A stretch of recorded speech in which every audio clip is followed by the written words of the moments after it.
อรุณสวัสดิ์เช้าวันนี้เช้าวันใหม่มีหมอกลงเป็นบรรยากาศที่เย็นสบายใจ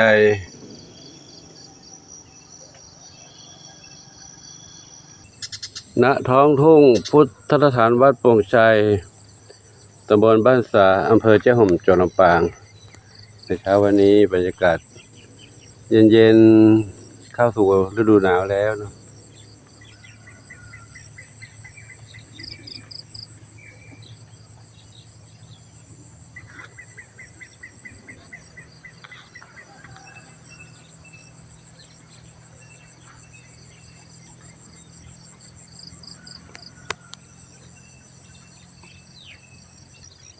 ดอกไม้งามตาเช้าขึ้นมาพาสุขใจต้นข้าวเขียวขจีดูมีชีวิตชีวาพาสดใสขออำนวยชัยให้ทุกท่านพบกับความสุขความเจริญมีความสุขกายสุขใจสมปรารถนาทั่วกันทุกคนทุกท่านเทิน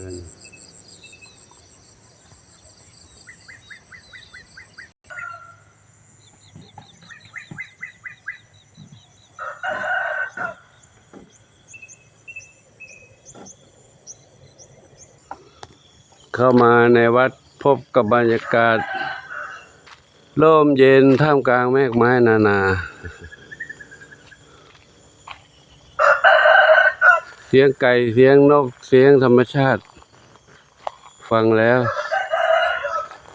สบายใจณท้องทุ่งพุทธสถานวัดโป่งชัยเจ้าห่มลำปางครับเดี๋ยวเข้ามาในภายในวัดแล้วก็พบกับน้องไก่น้องเหมียวเดี๋ยวพาไปดูน้องเหมียวในบ้านกันเนาะ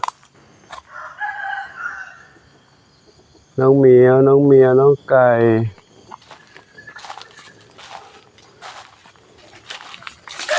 ช่วงนี้ฤดูฝนใกล้จะผ่านไปน้องเหมียวน้องไก่เราปูผ่านเสียงอกเอกครับเดี๋ยวไปให้อาหารกินนะเดี๋ยวปูไปดูข้างในก่อนนะเข้ามาภายในบ้านน้องเหมียวสถานที่ที่น้องเหมียวอยู่กันอย่างปลอดภัยบริเวณบ้านน้องเหมียวเด็กวัดโป่งชัยเจ้าห่มลำปางอยู่ด้วยกันพร้อมหน้าพร้อมตากันไหมมีใครบ้างจินตลานาวรัตน์ทองเล็กอันนี้ใครอันนี้จามจุลีส้มขาวใหญ่บุญสมบุญชัยบุญชัยเพชรดำน้อยอยู่ข้างบน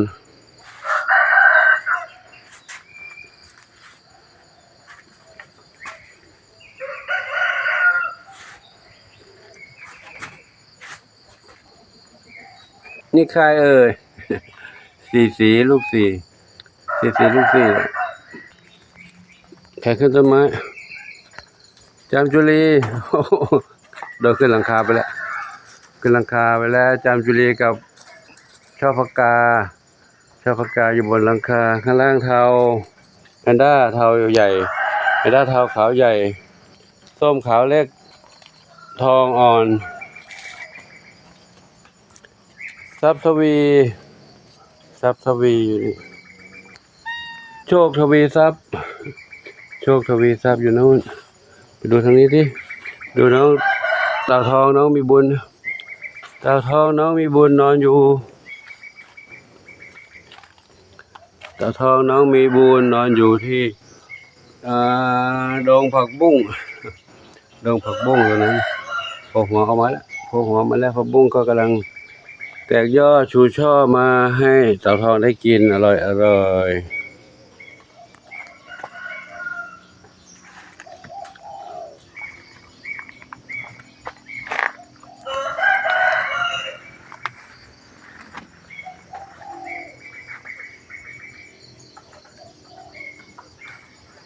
ดูน้องเล็กหน่อยดูน้องเล็กหน่อย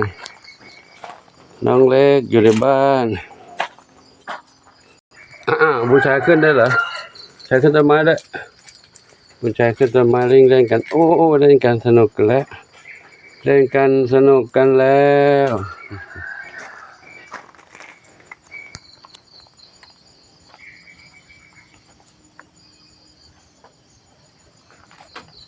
ไปดูน้องเล็กกันดูน้องเล็กกันน้องเล็กอยู่ในบ้านโน้น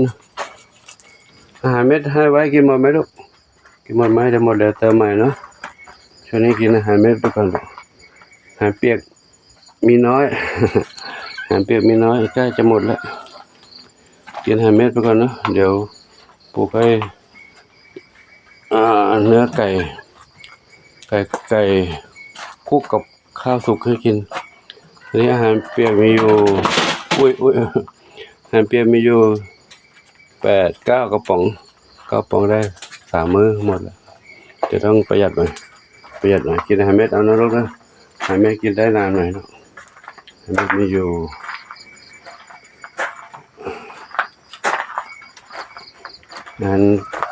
ซองนี่ไว้ให้ลูก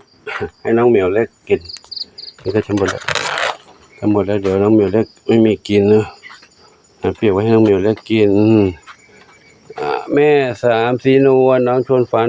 กินเก่งเลยนี่อาหารหมดถ้วยเลยปู่ให้ไว้ตอนเช้าก่อนออกบิณฑบาตนะกินเก่งอ้วนเลยกินเก่งอ้วนเด็กๆก็กินก็นอนกันแล้วกินแล้วก็นอนกันแล้วเนาะเด็กน้อยในนี้ไม่ต้องออกไปวิ่งเล่นไหนอยู่ในนี้ก่อนเนาะเดี๋ยวเราทำวัคซีนก่อนจะให้ปล่อยออกมาเล่นแล้ว นอนสบายใจเลยเด็กน้อยตัวแม่3 สีนวลหันหมดแล้วเดี๋ยวปู่เติมทำไมเนาะทางนี้แม่ไม่ใช่แม่พี่เท้าเล็กให้อยู่ในนี้ก่อนอยู่ข้างนอกหนุ่มๆเขาแกล้งกวนจนเท้าเล็กอยู่ไม่สุขเลยต้องวิ่งขึ้นหลังคาหนีไปไหนลูกเขาทำมันแล้วแหละแต่ว่าโดนผู้ชายเกเรกวนผู้ชายไม่ได้ทำมัน2-3 เหมียวด้านนี้น้องเล็กอีกสองเล็ก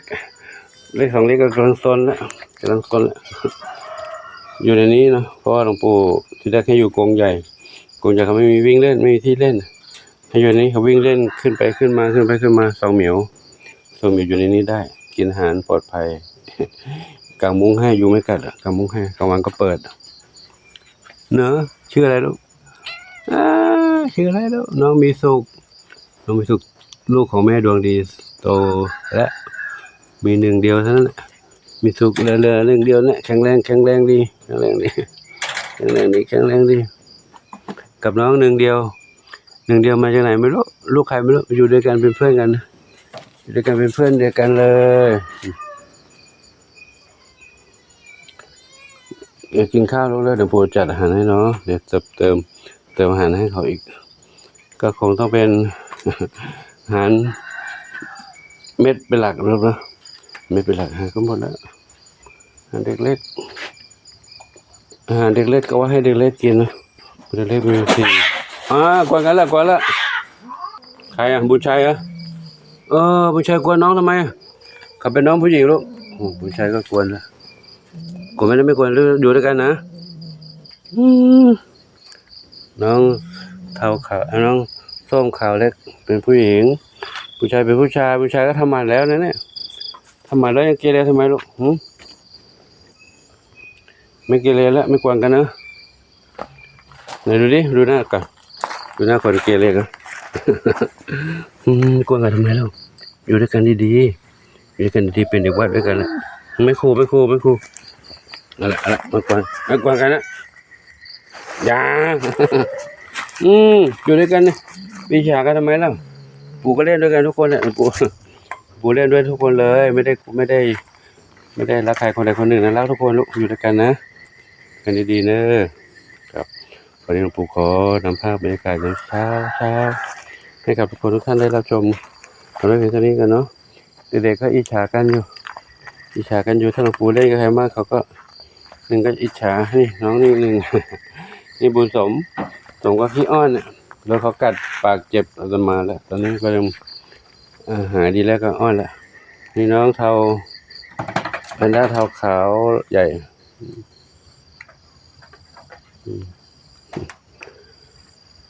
ก็ขอยุติคลิปไว้เท่านี้ก่อนเนาะขออนุโมทนาสาธุกับทุกท่านที่ได้รับดูรับชมรับทราบเรื่องราวต่างๆของเด็กๆวัดผงชัยและร่วมอนุโมทนาบุญกับหลวงปู่ในทุกๆบุญทุกๆกิจที่หลวงปู่ได้ไปขอบุญกุศลทั้งหลายจงอำนวยพรให้ทุกท่านพบความสุขความเจริญมีความสุขกายสุขใจปรารถนาที่ใดขอได้สมความมุ่งมั่นปรารถนาทุกกันทุกคนทุกท่านเถิดสาธุ